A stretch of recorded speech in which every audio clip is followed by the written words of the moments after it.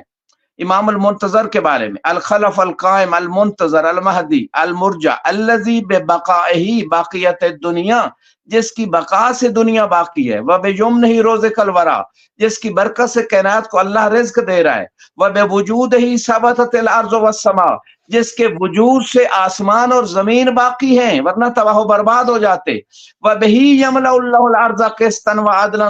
بعدما مولت ظلما وجورا، اور اس امام زمانہ کے صدقے سے اللہ تعالیٰ اس زمین کو عدل و انصاف سے پر کر دے گا جب وہ اب ظلم و جور سے پر ہوگی اس کے بعد. تو یہ ساری باتیں بتاتی ہیں کہ امام کی معرفت جو ہے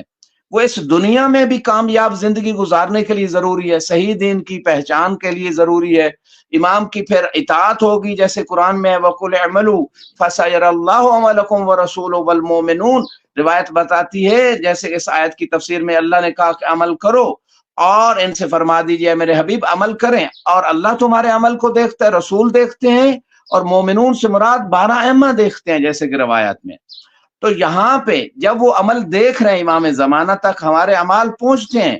اور اگر یہ معرفت ہوگی انسان کو تو وہ انسان ہر وقت خلوت میں جلوت میں خدا کی طاعت میں رہے گا کہ میرے اعمال جو ہیں امام خود بھی دیکھ رہے ہیں، امام تک پہنچی فرشتے بھی پہنچاتے ہیں، تو لہٰذا ایسا نہ ہو کہ میرے اعمال کی وجہ سے امام کو اذیت ہو. تو یہ معرفت امام کا فائدہ، انسان کا عقیدہ ٹھیک ہوتا ہے، انسان کا عمل جو ہے نا وہ صالح ہو جاتا ہے، انسان اپنی آخرت کی فکر میں لگ جاتا ہے. بس مختصر ختم کر رہا ہوں اپنی بات کو. اور اسی طرح ایک اور مقام پہ رسول خدا فرماتے ہیں افضل اعمال امتی انتظار الفرج، کہ میری امت کا سب سے افضل ترین عمل یہ ہے کہ امام زمانہ کے ظہور کا انتظار کرنا. اب انتظار فقط ہاتھ پہ ہاتھ رکھ کے بیٹھ جانا یہ انتظار نہیں ہے. سچا انتظار یہ ہے کہ امام کی صحیح معرفت ہو. کم سے کم معرفت یہ ہے کہ امام کس بات سے خوش ہوتے ہیں، کس بات سے ناراض ہوتے ہیں،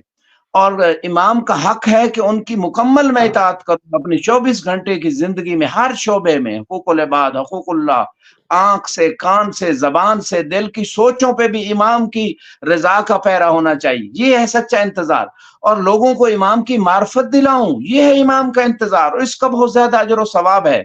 روایات میں جیسے ذکر ہوا ہے، جیسے آج میڈیا کا دور ہے، لوگ کر رہے ہیں، جو لوگ کوشش کر رہے ہیں امام کی معرفت دلانے کے لیے، ان کے لیے بہت زیادہ اجر و ثواب ہے. اور اس انتظار کے ساتھ اگر انسان بندہ دنیا سے کوئی بھی چلا جائے گا تو ایسا شخص جو ہے نا امام کے انصار میں اس کا شمار ہوگا. اور اسی طرح بعض روایات میں یہ بالکل واضح ہے کہ کسی بندے کا عمل ہی قبول نہیں جس کو امام کی معرفت نہیں، یا کسی ایک امام کا منکر ہے تو اس کا کوئی عمل قابل قبول نہیں. امام باقر علیہ السلام جو ہے نا وہ زرارہ سے ارشاد فرما رہے ہیں، امام نے بنی الاسلام علی 5 اشیاء، کہ اسلام کی بنیاد 5 چیزوں پہ ہے، الصلاۃ والزکاۃ والحج والصوم والولایہ، نماز ہے، زکوٰۃ ہے، حج ہے، روزہ ہے، اور ولایت ہے. زرارہ نے سوال کیا مولا ان میں سب سے افضل کون سی چیز ہے؟ کہا الولایہ، ولایت، ہماری اہل بیت کی ولایت کا اقرار کرنا یہ سب سے افضل ہے. جب زرارہ نے یہ سوال کیا تو مولا نے اس میں ایک اور جملہ بھی اضافہ فرمایا اگر کوئی شخص جو ہے پوری زندگی جو ہے وہ راتوں کو قیام کرے، قام لیلہ وصام نہارہ، اور دن کو روزہ رکھے، وانفق جمیع مالہ، پورے اپنے مال کو اللہ کے راستے میں خرچ کر دے، اور پورا دہر کے برابر جتنا یہ دنیا کا زمانہ ہے اس کے برابر اگر حج کرے، ثم لم یاتی بولایہ ولی اللہ، اگر پھر بھی اس کے پاس ولی اللہ کی ولایت کا عقیدہ نہیں ہوگا، ما کان لہ علی اللہ حق من ثوابہ، اس کا اللہ کے اوپر اللہ کے ثواب میں سے کوئی حق نہیں ہوگا. تو یہ روایت بھی بتا رہی ہے کہ ایسا شخص جس کے پاس 12 ائمہ کی امامت کا عقیدہ نہیں ہے، امام زمانہ کو امام نہیں مانتا، تو ایسے شخص کے عمل قابل قبول نہیں ہے. اور آخری بات یہاں پہ میں یہ کرنا چاہوں گا کہ اگر کوئی بندہ ضلالت اور گمراہی سے نکلنا چاہتا ہے، اور اسی طرح شرک و کفر کی موت سے بچنا چاہتا ہے، اعمال کو قبول کروانا چاہتا ہے، رسول اسلام کی صحبت چاہتا ہے، اور رسول اسلام کی امت میں سے ہونا چاہتا ہے، اور ایسا شخص رسول خدا کی شفاعت اگر چاہتا ہے، امام زمانہ کی شفاعت چاہتا ہے، تو یہ تمام فوائد جو ہیں ان کے حصول کے لیے اور ان تمام نقصانات سے، دنیا و آخرت کے جو نقصانات ہیں ان سے بچنے کے لیے امام کی معرفت بھی حاصل کرے اور امام کی طاعت بھی کرے۔ اور اس پہ اتنی ادلہ، 2000 دلیلیں تو علامہ ہلی نے الفین کتاب میں لکھ دی، آیات اور روایات اور عقلی ادلہ جو 12 ائمہ کی امامت پہ ہیں۔ اور مشہور سنی شیعہ کتابوں میں خلفائی اثنا عشر وکلہم من قریش، بعض میں کلہم من بنی ہاشم، تو 12 جو خلیفے ہیں رسول خدا کے ان کی پہچان ضروری ہے۔ اور جناب المعدت میں 12 ائمہ کے نام بھی موجود ہیں۔ جابر ابن عبداللہ انصاری نے 12 ائمہ کے وہ نام جو جنت سے تختی آئی تھی وہ جناب سیدہ کے بارگاہ سے وہ دیکھے تھے۔ اور اسی طرح انی تارکن فیکم الثقلین، مشہور سنی شیعہ کتابوں کی متواتر حدیث کہ 2 گراں قدر چیزیں چھوڑ کے جا رہا ہوں، کتاب اللہ و اطرت اہل بیتی، 2 چیزیں، ایک اللہ کی کتاب، دوسری میری اہل بیت، ما ان تمسکتم بہما، جب تک دونوں سے متمسک نہیں رہو گے۔ تو دونوں میں 12ویں امام بھی موجود ہیں، تو دونوں لن تضلوا من بعد ابدا۔ آج جو امت گمراہ ہو گئی اس کی وجہ بعض نے قرآن کو چھوڑ دیا، بعض نے اہل بیت کو چھوڑ دیا، بعض نے دونوں کو چھوڑ دیا، تو یہ مسئلہ ہے۔ تو انسان اگر گمراہی سے بچنا چاہتا ہے اور آخرت کی کامیابی اور دنیا کی کامیابیاں چاہتے ہیں تو وقت کے امام کی خصوصی معرفت حاصل کرے۔ اور آخر میں یہی دعا جو امام صادق علیہ السلام سے بھی وارد ہے اور امام زمانہ کے ایک خاص نائب سے بھی وارد ہے، وہ دعا کرتے ہوئے میں اختتام کروں گا۔ الہی انکا ان لم تعرفنی نفسک لم عارف حجتک، پروردگار مجھے اگر تو اپنی پہچان نہیں کرائے گا، لم عارف رسولک، کہ میں تیرے رسول کو نہیں پہچانوں گا۔ الہی وَإِن لَمْ تُعَرِّفْنِي رَسُولَكَ لَمْ أَعْرِفْ حُجَّتَكَ، پروردگار اگر تو مجھے اپنے رسول کی معرفت صحیح معنوں میں نہیں کروائے گا تو میں تیری حجت کو نہیں پہچانوں گا۔ وَإِن لَمْ تُعَرِّفْنِي حُجَّتَكَ ضَلَلْتُ عَنْ دِينِي، کہ اگر تو مجھے اپنی حجت کی صحیح معرفت نہیں کرائے گا تو میں دین سے گمراہ ہو جاؤں گا۔ تو دین کی گمراہی سے بچنے کے لیے حجت خدا کی معرفت ضروری ہے۔ پروردگار سے دعا گو ہوں کہ بانیان اور جتنے بھی برادران نے یہ کوشش کی امام زمانہ کی نصرت کے لیے، پروردگار ان کے اس عمل کو اپنی بارگاہ میں امام زمانہ کی اور دین مبین کی نصرت قرار دے، اور ہم سب کو امام زمانہ کی شفاعت نصیب ہو اور ان کی معرفت کے ساتھ مکمل طاعت کی ہمیں توفیق نصیب ہو۔ وآخر دعوانا ان الحمد للہ رب العالمین۔